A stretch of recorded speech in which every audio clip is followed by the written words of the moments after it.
Assalamualaikum warahmatullahi wabarakatuh. Kembali lagi di channel Khasiat Kehidupan Misteri. Pada video kali ini saya akan membahas tentang misteri awan hitam di atas Pulau Jawa.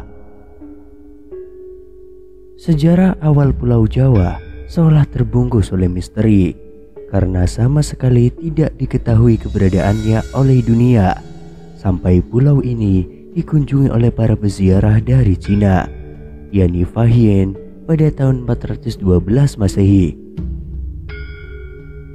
Konon tanah Jawa pada masa lalunya menyimpan banyak sekali misteri dan juga kisah mistis.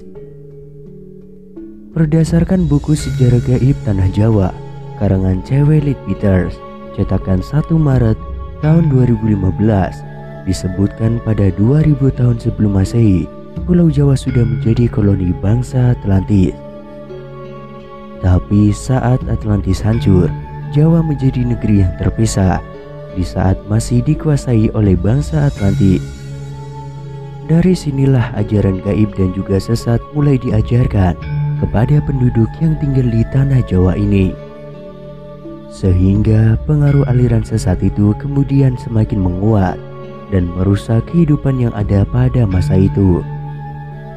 Mereka memuja dewa yang kejam, yang selalu meminta persembahan manusia dan hidup di bawah bayang-bayang tirani. Tanpa kesempatan untuk melepaskan diri pada zaman itu, mereka diperintah oleh raja yang merangkap Imam Agung dari aliran hitam itu. Di antara raja ini ada seorang yang sungguh fanatik dalam kepercayaan aliran hitam. Sang raja memiliki keyakinan bahwa hanya dengan menjalankan praktik kepercayaan yang mengorbankan darah setiap hari, maka wilayahnya dapat diselamatkan dari kehancuran. Hal ini didasari oleh keyakinan bahwa dewa-dewa ganas dan haus darahlah yang memegang kendali atas tanah Jawa. Pada saat itu, para dewa telah membuktikan kekuatan dahsyatnya dengan letusan gunung berapi secara berulang-ulang dan juga bencana-bencana alam lainnya. Raja tersebut lalu memutuskan untuk melakukan sebuah pemagaran gaib demi untuk menjaga dan memelihara perlindungan atas tanah Jawa. Salah satu caranya adalah dengan praktik ilmu gaib dari para ahli sihir. Hal ini dilakukan agar kelak semua sesembahan darah kepada dewa-dewa haus darah yang bercokol di seluruh Jawa tetap dilanjutkan di sepanjang abad-abad yang akan datang. Demi terwujudnya maksud itu, dia kemudian menciptakan mantra yang sangat kuat di atas tanah Jawa agar aliran hitam yang dianutnya tersebut tidak akan lenyap selamanya. Efek dari hal itu masih dapat dilihat baik secara etnis maupun astral dalam bentuk awan gelap yang sangat besar yang melayang-layang di atas Pulau Jawa. Awan hitam ini anehnya kelihatan seolah-olah seperti terhambat pada titik-titik tertentu, sehingga tidak lantas terbawa oleh angin dan tetap tinggal pada tempatnya. Titik-titik lokasi awan hitam ini sengaja dinetralisir oleh raja dekat dengan kawah-kawah gunung berapi. Salah satu alasannya adalah karena kawah-kawah tersebut biasanya ditempati oleh beragam jenis makhluk-makhluk halus, sehingga makhluk-makhluk gaib itu dapat diperintahkan oleh sang raja. Kemudian pada 1200 tahun sebelum Masehi terjadi invasi secara damai terhadap Pulau Jawa oleh Raja Vaisvasvata Manu yang beragama Hindu. Mereka datang secara damai dan tinggal di pantai dan akhirnya membentuk pola perdagangan kecil yang independen. Seiring perkembangan waktu, kekuatan para pendatang Hindu ini mulai meningkat pesat dan akhirnya menjadi dominan dalam komunitas.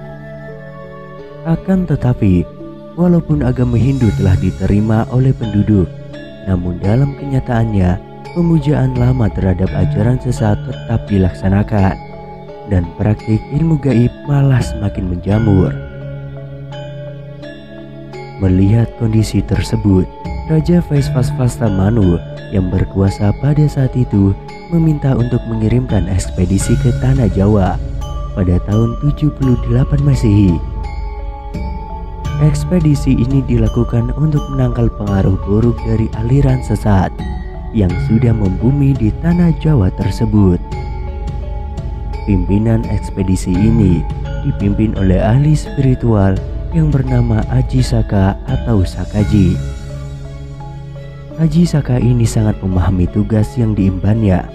Aji Saka lalu menanam benda yang berdaya magnet yang telah dimantrai di 7 tempat di Pulau Jawa untuk menyingkirkan pengaruh aliran hitam dari Tanah Jawa atau tumbal bagi Tanah Jawa. Untuk tempat dan tumbal atau jimatnya yang paling penting dan kuat, Aji Saka suka memilih perbukitan yang mengarah ke Sungai Progo, tempat yang sangat dekat dengan titik Pulau Jawa. Legenda mengenai Aji Saka ini dalam berbagai cerita juga dianggap melambangkan kedatangan Dharma atau ajaran dan peradaban Hindu-Buddha ke Pulau Jawa. Akan tetapi, penafsiran lain beranggapan bahwa kata Saka adalah berasal dari istilah dalam bahasa Jawa, yaitu Saka atau Soko, yang berarti pangkal atau asal mula. Maka namanya pun bermakna raja asal mula atau raja pertama. Mitos ini mengisahkan mengenai kedatangan seorang pahlawan yang membawa peradaban tata tertib dan juga keteraturan ke Tanah Jawa. Karena Aji Saka telah mengalahkan raja jahat, yaitu Prabu Dewata Cengkar, penguasa ilmu hitam yang kala itu menguasai Pulau Jawa. Legenda lain juga menyebutkan bahwa Aji Saka adalah pencipta tahun Saka atau setidak-tidaknya raja pertama yang menerapkan sistem kalender Hindu di Jawa. Tumbal Aji Saka untuk menangkal kekuatan hitam pun bertahan hingga beratus-ratus tahun kemudian, hingga sampai pada keadaan di mana jin kembali berkuasa, hujan darah di mana-mana, dan bencana merajalela. Pada masa ini berkembanglah beberapa aliran ilmu gaib di Pulau Jawa, di antaranya kejawen, lenik, dan juga kebatinan. Lalu pada abad ke-13 datanglah Syekh Subakir, seorang ulama yang dikirim oleh Kesultanan Turki Utsmaniyah ke Tanah Jawa. Syekh Subakir adalah seorang ulama besar yang dikirim untuk menumbang Tanah Jawa dari pengaruh negatif makhluk halus saat awal penyebaran agama Islam di Nusantara. Karena Syekh Subakir tahu kondisi Pulau Jawa banyak dihuni oleh unsur gaib yang sangat mengganggu.